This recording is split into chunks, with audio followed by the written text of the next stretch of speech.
Donc, bonjour, Justin Vachon, ici à Saint-Rita pour la télévision communautaire des Basques du Haut-Pays en compagnie de M. Denis Tardy qui est venu rencontrer les organismes ici là, de la région de Saint-Rita. Bonjour, M. Tardy, ça va bien? Oui, bonjour, ça va très bien, merci, oui.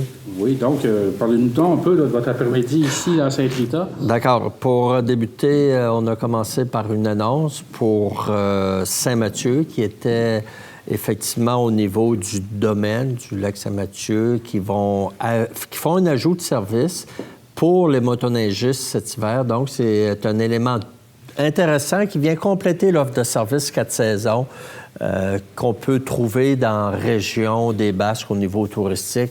Belle annonce, intéressant, des beaux investissements et tout ce qu'on retrouve pour les 4 saisons se met en place graduellement. Vous savez que l'industrie touristique, c'est une industrie qui est importante, j'en parle souvent, c'est de l'argent neuf.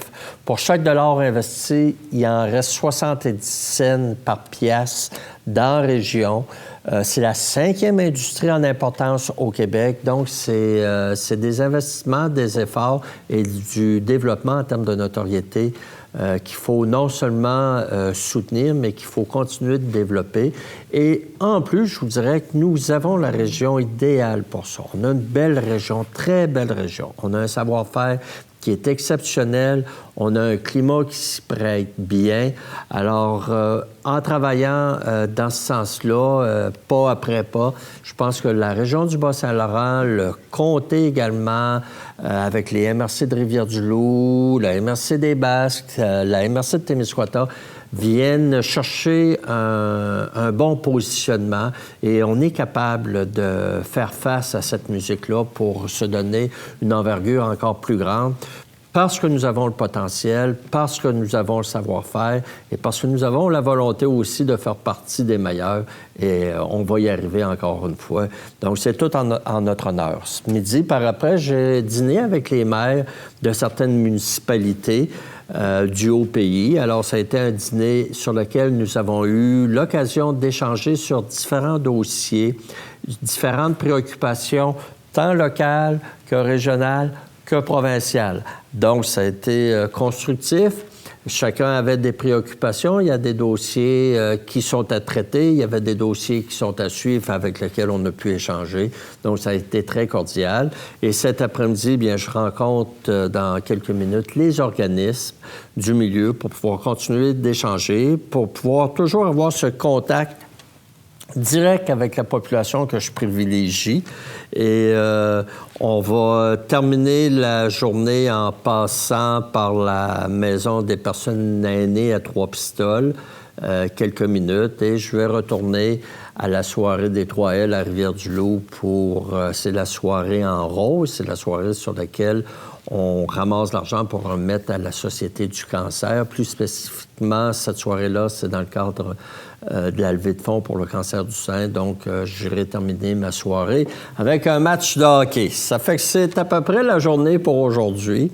Ça va bien et je suis toujours heureux quand je suis sur le terrain. Vraiment, là, c'est la partie que je préfère le mieux. Je vous apprendrai rien, vous avez dû vous faire poser la question et interroger là-dessus. On vient de sortir d'une campagne électorale fédérale. Vous, votre comté au niveau québécois est à cheval sur 2 comtés fédéraux. Oui. Comment vous voyez ça, là, la suite des choses par rapport au grand chamboulement là, qui s'est mis en place suite aux élections au Canada? Bien, écoutez, premièrement, si je regarde dans le comté, pour la partie ouest du comté, le comté, les gens ont voté pour Bernard Généreux. Donc, je travaillais déjà avec Bernard dans le passé, depuis 1 an. Nous allons continuer à entretenir nos bonnes relations de travail dans l'intérêt des gens que nous desservons en commun ensemble. Pour la partie de Témiscouata, des Basques, nous avons un nouveau député que j'ai eu la chance de rencontrer d'ailleurs à Poinégamouk. Nous avons établi quelques contacts et comme avec son prédécesseur, M. Caron, que je salue d'ailleurs en passant, nous allons travailler. Je pense que au-delà des campagnes électorales, il reste toujours une priorité, c'est la priorité d'être au service des citoyens. Et si nous n'avons pas cette préoccupation-là, je pense qu'on n'est pas à bonne place à ce moment-là comme élu. Donc, il ne faut jamais oublier qu'on est là pour servir les citoyens, on est là pour servir la population et essayer de se donner le maximum de services dans notre milieu auquel, à l'intérieur de nos cadres, nous pouvons opérer. Donc, c'est avec plaisir que je vais rejoindre ces deux nouveaux collègues-là au fédéral. Maintenant, la politique fédérale étant ce qu'elle est actuellement dans ces élections-là, nous retrouvons un Canada divisé en 3 parties. Je ne suis pas le premier à le dire, puis je ne serai pas le dernier. Nous avons la section de l'Ouest. Nous avons la section du Centre. Québec a pris ses propres couleurs et les provinces atlantiques. J'aime, à l'occasion des gouvernements minoritaires, parce que ça oblige tout le monde, et pour y avoir travaillé dans le passé, ça oblige tout le monde à être un peu plus poli et à faire des consensus plus grands au service de la population. Ça avance moins vite, mais par contre, c'est une démocratie beaucoup plus large en termes de représentativité. Alors, nous allons voir comment le fédéral va gérer cette nouvelle réalité-là et pour combien de temps vont-ils vouloir collaborer ensemble. Ça peut être 18 mois, ça peut être 24 mois, puis ça peut être 4 ans également. C'est à eux de décider jusqu'où ils ont la volonté de vouloir servir en commun le bien de la population. Pour le reste, c'est à suivre. Donc, pour terminer l'entrevue, je sais qu'au cours d'une rencontre qu'on a eue par le passé, le printemps passé, vous parliez de l'importance de la loi sur la laïcité. Vous en faisiez vraiment, là, c'était sine qua non, vous étiez en politique, et cette nouvelle loi-là, vous, ça vous tenait beaucoup à cœur. Au lendemain des élections fédérales, justement, où M. Trudeau, le premier ministre du Canada, a dit que, oui, il allait porter main forte à ceux qui contestaient la loi, on s'aperçoit les commissions scolaires anglophones de l'île de Montréal, tout de suite, immédiatement, ont déposé, au lendemain même des élections, ils ont déposé une contestation judiciaire par rapport à la loi 21 sur la laïcité. Comment votre gouvernement va-t-il vivre ça? Alors, si je me repositionne face à la loi sur la laïcité, j'ai dit que c'était une des raisons pour lesquelles j'étais sorti de ma retraite pour revenir servir les gens. Et c'était une des convictions profondes dans lesquelles je voulais défendre.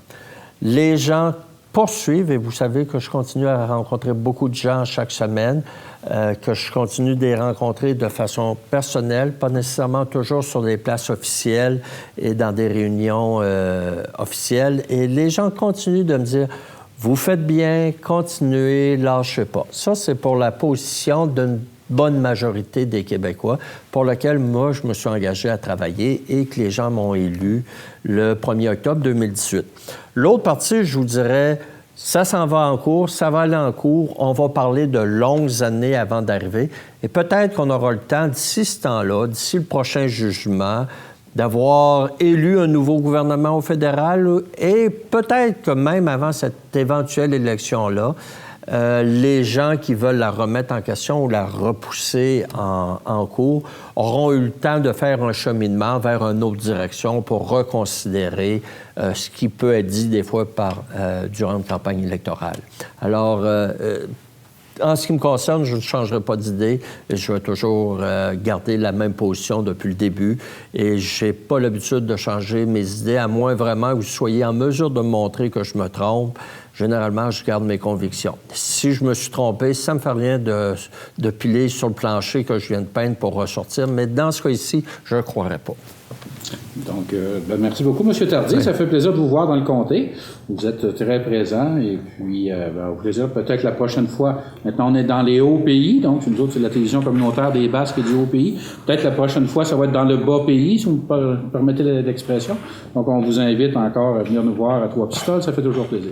Et je vous remercie d'être présent parce que je me fais quand même un devoir. Si vous avez remarqué, j'ai donné des conférences de presse à Rivière-du-Loup, j'en ai donné au Témiscouata, dans la section centrale, j'en ai donné à Packington, j'en ai donné au JAL. Je rencontre les médias aujourd'hui à Saint-Rita. Je trouve important et j'apprécie. J'étais à Saint-Mathieu cet avant-midi, les médias étaient là. c'est important que vous déplaciez, puis vous venez apprécier les gens en dehors des cadres toujours des lignes droites qu'on suit pour voir la grandeur du territoire, mais aussi pour pouvoir rencontrer avec moi ces gens-là. Et merci aux médias de bien vouloir jouer avec moi ce jeu-là pour donner la couverture et l'information aux gens de l'ensemble du comté ou de la clientèle que vous desservez, mais pas toujours aux mêmes endroits. Merci beaucoup, j'apprécie énormément. Je vous renvoie le remerciement et puis au plaisir. Merci.